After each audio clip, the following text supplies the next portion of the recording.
What's good, fam? In today's video, we're going to talk about Isn't She Lovely by Stevie Wonder. This is for my man Danville out in Danville, California. You know who you are. 'Cause just as sure as the sun gives way to the moon, just as sure as the gray gives way to the blue, I'm gonna ride to the heavens child inside my groove. All right, man, welcome to another bass lesson. Check it. If you're new here, you know what to do. Go on and hit that subscribe button and that bell icon so you never miss a groove. Danville sent me a video of himself playing Isn't She Lovely earlier today, and I really dug it. The man is growing leaps and bounds as a bass player, but I want to show you some ways to be a little bit more efficient in your fingerings. So let's talk about the A section and the chords that are happening there. As always, I don't do play-alongs, I don't do tabs.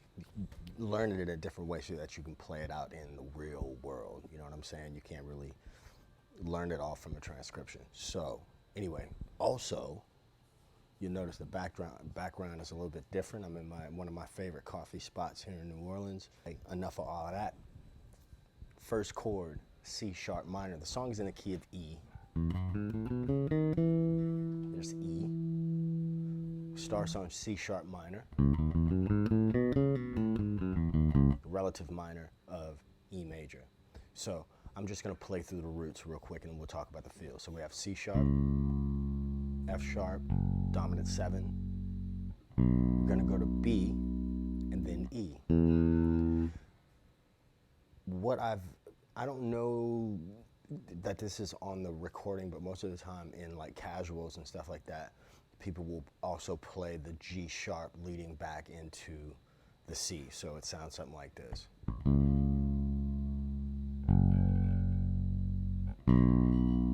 Here's E, G sharp, C. So you know that G sharp is the 5 of the C sharp. That gives us that tension and release when we go back into the main A section. So now let's put a little bit more movement on that. To my knowledge, there is no real bass on the song. It's more key bass, I believe. I could be wrong on that. If you know if there's actually bass on the tune, leave it in the comments. But for right now, check it out. This is how I usually play it when I'm playing it on a gig.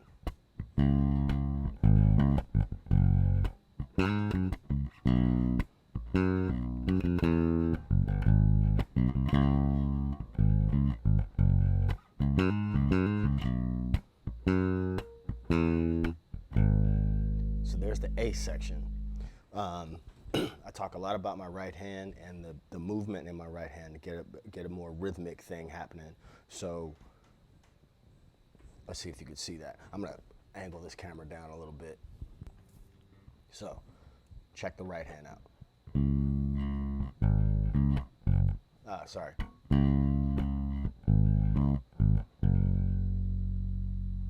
And then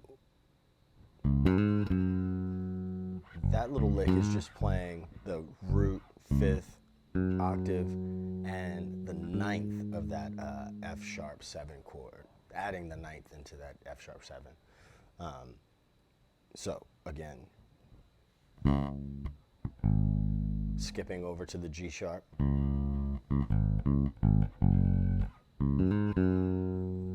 And here's the magic on that. I don't know if it's magic, but here's the thing that I'm doing for, there's that little percussive skip that I'm always talking about.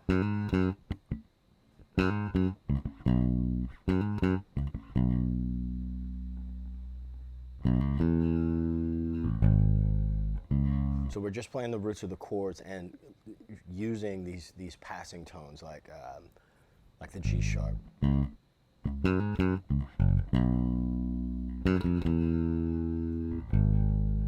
That G sharp is also going to lead us into the B section.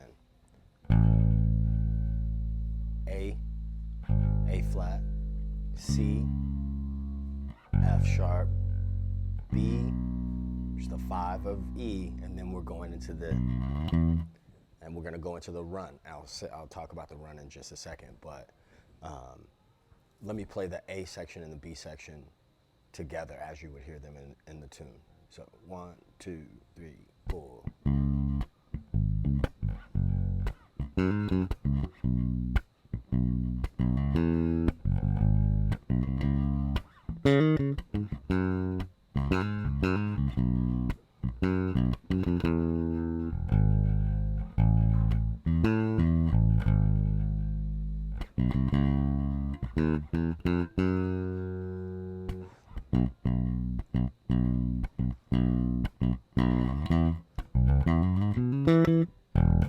Okay, so I did some different things that I didn't show you. So let me talk about those real quick. You know how I do. So, you know, if I'm going to the F sharp chord, the octave of F sharp is still fair game. So you know you want to be able to do that. So C sharp, F sharp, B, E, G sharp, C sharp. Another thing, just as a side note, you notice that the chord movement is in fourths. So C sharp, F sharp, B, they're fourths. Now if I go down here, even though it doesn't, I'm not following the same pattern, it's still the interval of a fourth. So let's say I was playing it here. C sharp, E, sorry, F sharp, C sharp, F sharp, C sharp, F sharp, B, and then E. The bass is tuned in fourths. Anytime you're going down in that fashion, that's the interval of a fourth. So just something to keep in mind. So there, I'll do it again and do the, instead of doing the lower notes, I'll do the higher notes. So.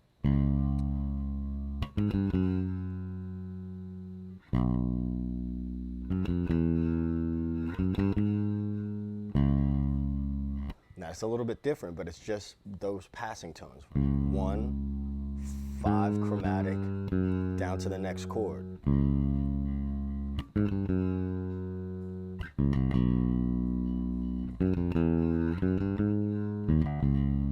Now you wouldn't necessarily do that the whole tune. You don't want to necessarily do that the whole song because it's a lot. But adding that in there will definitely give the line some spice.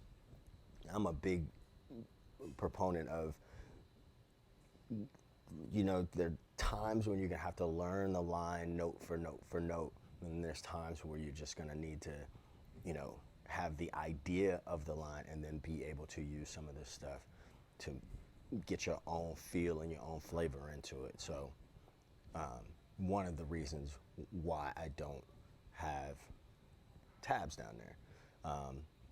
Or a transcription or do a play along or anything like that. So, because most of the time when I'm playing on a gig, these songs just come and there's no reading or anything like that. It's just recall, total recall. So you want to learn it the same way that you learn any other language, right? So, let's talk about the line. Don't, right? So, when my man Steve was playing it today, he was playing it like this. Sorry. Right? Which is technically correct, but if you're playing, you know, that box, that textbook pentatonic box, you're forced to be very, very staccato. Nothing wrong with that. I mean, you know, there's a place for that. The way I usually approach it would be like this.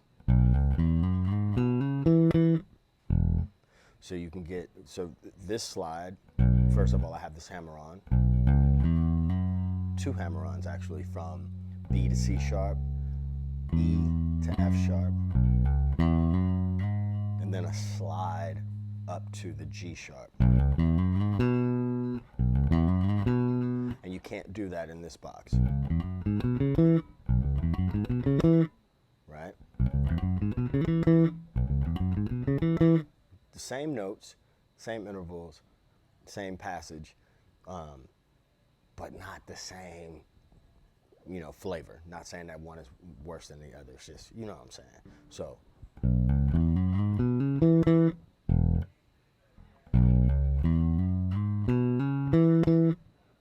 I'll slow it down even further.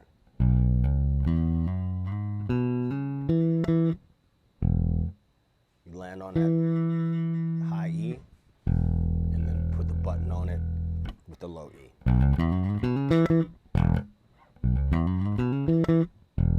Real slow.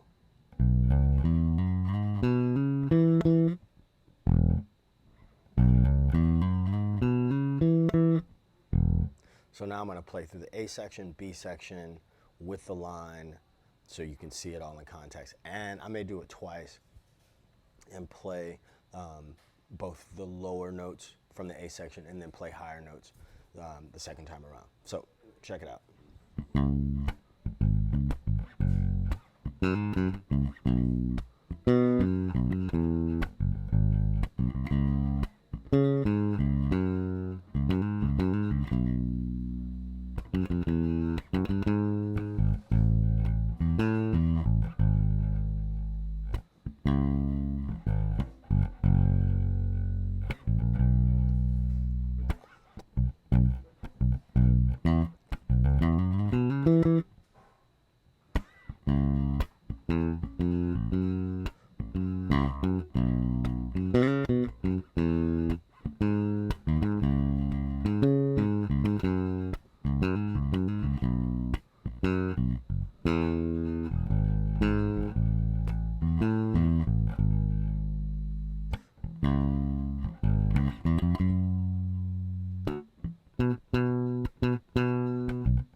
So there it is. Also, this this rhythm here is not on the recording, the original Stevie Wonder recording, but it's something that has been borrowed from Stevie Wonder's live arrangement, and most of the casuals that I've ever played this tune on, people have adopted that, and that's what they typically play. So there it is, man. That's Isn't She Lovely by Stevie Wonder. If you've got any questions about that, you know what to do. Leave them in the comments. You know, I get back to everybody. Also, if you want to support the creation of these free videos, let me fix this camera again. Bam, I just want to look at you. So if you want to support these free videos, you can do so with any of those links down below. Get the album, buy the book, send a tip via one of those pay links down there, and I'll catch you in the next one. You know how we do, man. Peace. 2 fingers.